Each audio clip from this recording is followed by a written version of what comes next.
Ovaj video je za umetnike kako da dobijete boost, snagu, veću motivaciju da stvarate što više.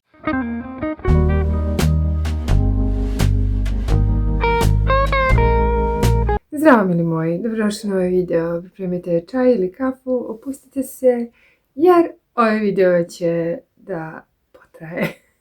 Ovaj video je namijenjen svim kreativcima, znači i piscima i slikarima, vajarima, dizajnerima, content kreatorima, youtuberima, muzičarima, znači apsolutno svim umetnicima. I pre nego što krenem da pričam o jako zanimljivoj temi, ja bih vas molila da pritisnete like, da se pretplatite na ovaj kanal, da pritisnete to crveno zvonce subscribe, jer mi to znači kao autoru da nastavim da snimam i također dodatno me motiviše.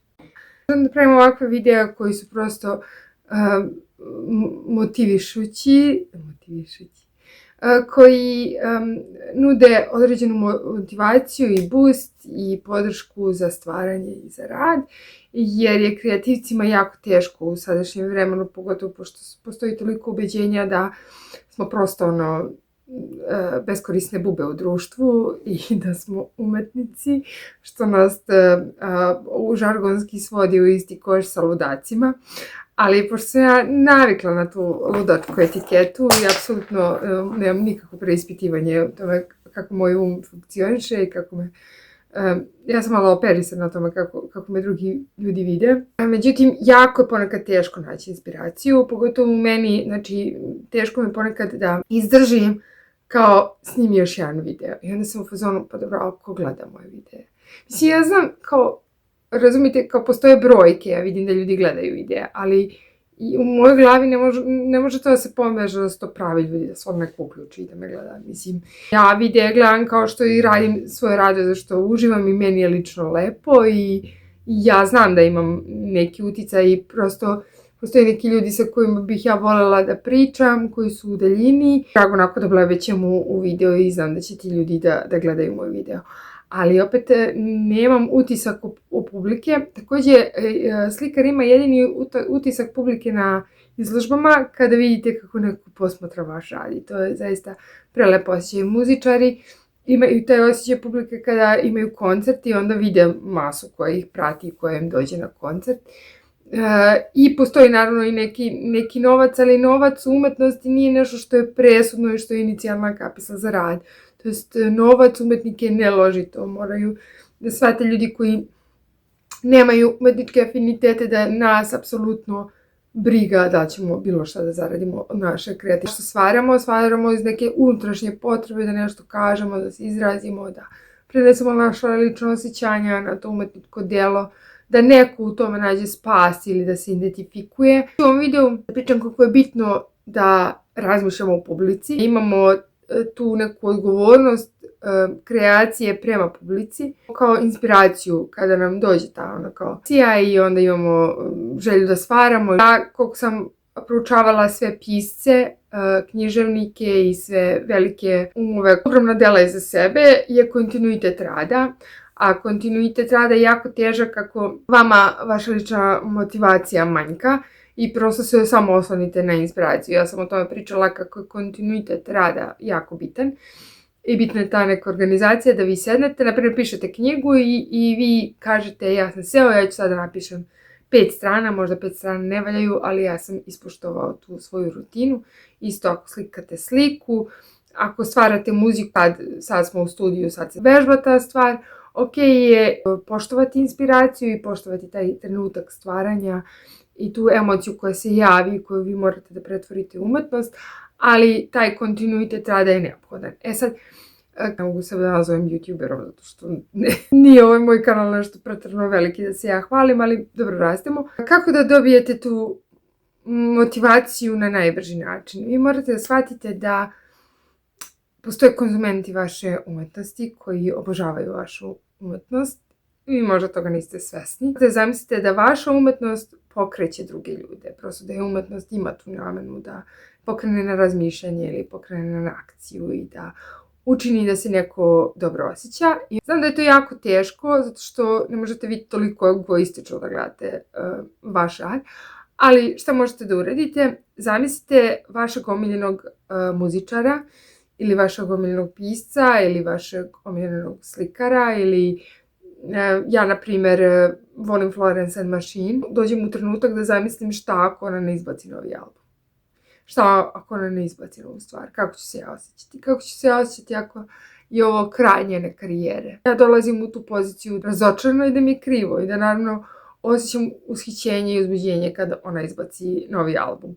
Iz te perspektive trebamo i da posmatramo našu umetnost. Da naša umetnost koju mi stvaramo ima nekog konzumenta. Na primjer, za moj konkretno YouTube kanal ja kad nemam energije i snage da izbacim novi video, a gledam da imam neki kontinuitet, to je da izbacujem ja video sedmično i to obično nedeljom da izbacujem video, a sad jeste da ko je kliknu notifikaciju pa kad izbacim u 12 sati uveče video, pita da izbacim u nedelju. Znači ja izbacim video u nedelju i ja ću se truditi da moj video nedeljom bude uploadovan u 7 sati uveče, 8, ajde da kažem 8 sati, ali eto dešava se zbog montaže, zbog nekih problema, zato što ja još uvek pokušavam, sad ne bih da se vadim, ali kao pokušavam iz Premijera da pređem u DaVinci. Dešava se ja tu zapetljam i ne mogu, ili upload mi koči, ili internet je usporen, pa ali uglavnom jednom sedmično, znači u nedelju, u 8 sati ja bi trebala da izbacim svoj video. Ovaj video će biti uploadovan u petak, zato što ja planiram da putujem i ne bih baš da u tom putu se ja brinem da li mi je video se objavio kako treba ili da ne isporučim video. Zašto to? Zašto ja imam moje omiljene youtubere i ja to gledam kao ja kad on izbaci na video ja se radujem. Bez razlike kakav je taj video, kakvog je kvaliteta ili šta ću ja da vidim, ja se radujem. Ja pripremim svoje grickalice, ja pripremim kafu, ja pustim tog youtubera, to jest ja zamislim da neko čeka moj video. I ja znam da ja kad uploadujem video se pojavi 10 ljudi na taj video. Da to nije uopšte nikakva ogromna publika, verovatno je tih 10 ljudi neka moja familija i prijatelji. Ali dobro, mislim, poenta je da vi ipak jednoj toj osobi pružite radost i ta jedna osoba je jako bitna, taj jedan gledalac je jako bitan i njega obradujete i njega stavite u tu poziciju da iščekuje i da se raduje i to je onda i vama dovoljna motivacija da se vi pokrenete i kažete da, i zbog te jedne osobe ja ću da redovno stvara kontent i izbacujem. Što se tiče slika, ja tu tek sam nesvesna da li imam publiku, iako imam kao neke followere, ali meni apsolutno brojke današnje vreme ništa ne znače. Dok ja ne vidim da su došli ljudi na otvaranje izložbe, a otvaranje izložbe retko pravim. Ali tu isto sebi kažem da neki moj omiljeni slikar, na primjer imam omiljenog slikara, to je Roberto Ferri, da li bi voljela da on više izbacuje slika koje mogu da vidim? Da li bi voljela da bacuje više kontenta? Da. Jeste, problem kod Roberta je što nije to kao ranije on na Facebooku izbacivo i šta sluša i blogove koje čita i radove koje radi i postojala se ta neko ushićenje, on je sad malo, da kažem, nekako ušao u neki krug gde se ogradio od društvenih mreža i prosto meni nedostaje da ja budem ponovo ushićena kod nekog onako slikara, da obratim pažnju na njegov rad. Umetnost je kao lanac, to jest jedna umetnost pokreće drugu umetnost, takođe umetnici se međusobno pokreću. I sad, kako bih to objasnila, primjer, Florence Welch, moja omiljena umetnica, ona je Hotman Beda Florence and Machine, je takođe, ona je pisac, to jest poeta, i ona stvara njene autorske stvari na osnovu umetnici koje je inspirišu. Nju je takođe inspirisala i Frida Kahlo, inspirisana je bila i Gojom, njeni spotovi su bili inspirisani nekim slikarima. Takođe njeni čitavi albumi su inspirisani umetničkim pravcima kao Art Nouveau i Art Deco. Baš album Lungs koji sam ja jako voljela je inspirisan Art Nouveau. Nju inspirišu dobra dela, inspirisala književnost i pesnikinja Virginia Woolf. Način na koji je Virginia Woolf živela i umrla, Virginia Woolf je se potopila sa kamenjem i onda je Florence bila inspirisana, stvorila jednu od prvih hit. Florence je bila inspirisana njena muzika je inspirisana pesništvom, književnošću. Volim rock muziku, volim indie rock, volim malo metala. Grunge, također imala sam i svoju gotik fazu.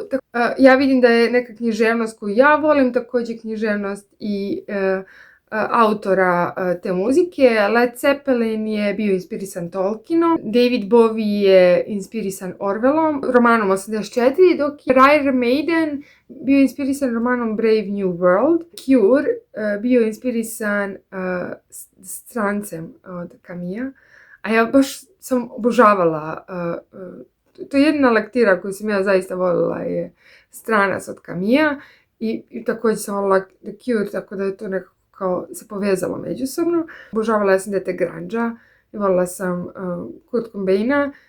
Kurt je bio inspirisan i nadahnut knjigom Parfem, koju sam ja također pročitala. I nekako sam vidjela da i ti umetnici koje sam ja obožavala također vole i umetnička dela. Ostavili su trag na moje razmišljanje. I naše stvaralaštvo da zamislimo iz tog aspekta šta ako mi nekoga pokrećemo. Šta ako naša umetnost pokrene nešto drugo, neku muziku ili neku književnost ili nekog drugog autora na razmišljanje, na rad i na boostovanje i onda shvatimo da smo mi deo tog nekog dragocenog lanca, kreativno biće koje posjeduje tu kreativnu misao i nagon za stvaranje neophodno tom lancu. Neophodno da bi pokrenuo druge stvaraoce. S tog aspekta mi moramo sebe da ubedimo kao da možda sad ovo što ja stvaram će pokrenuti nekog pisca ili nekog pesnika i možda je bitno. Možda je bitno.